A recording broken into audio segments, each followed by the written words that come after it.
by Ankit Ahir.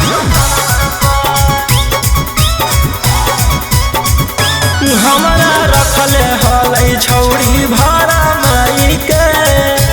एक दिन पता लगैली पीछे पीछे जाई के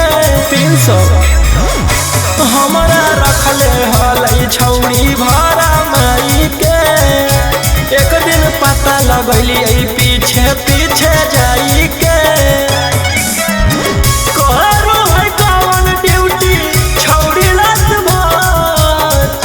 धीरे धीरे से लेलकौ हमारा टेंशन घर जब से मलावा के देखलियो जकसनवा पर धीरे धीरे से लेलकौ हमारा टेंशन घर जब से मलावा के देखलियो जकसनवा पर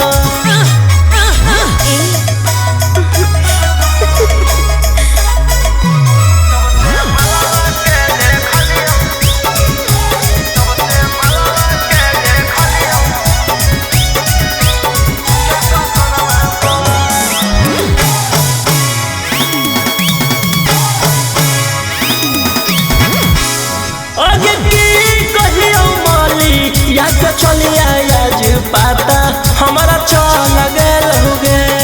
आगे कैलियो हम जकरा पर भरोसा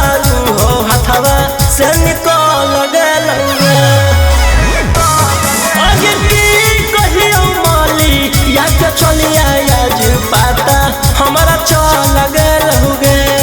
आगे कैलियो हम जकरा पर भरोसा हो हथवा से निकल गल हो गे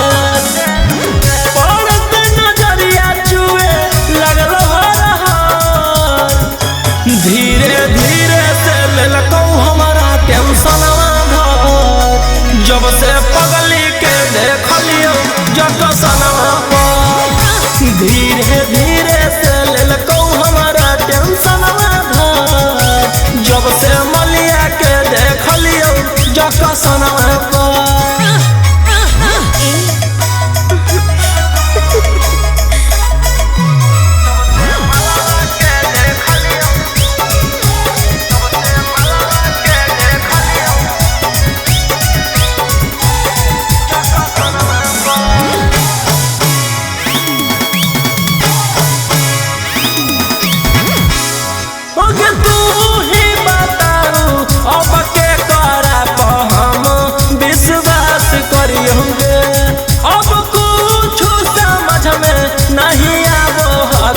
करा पर हम सुधरी हो गे तू ही बताऊ अब के करा पर हम विश्वास करी हो गे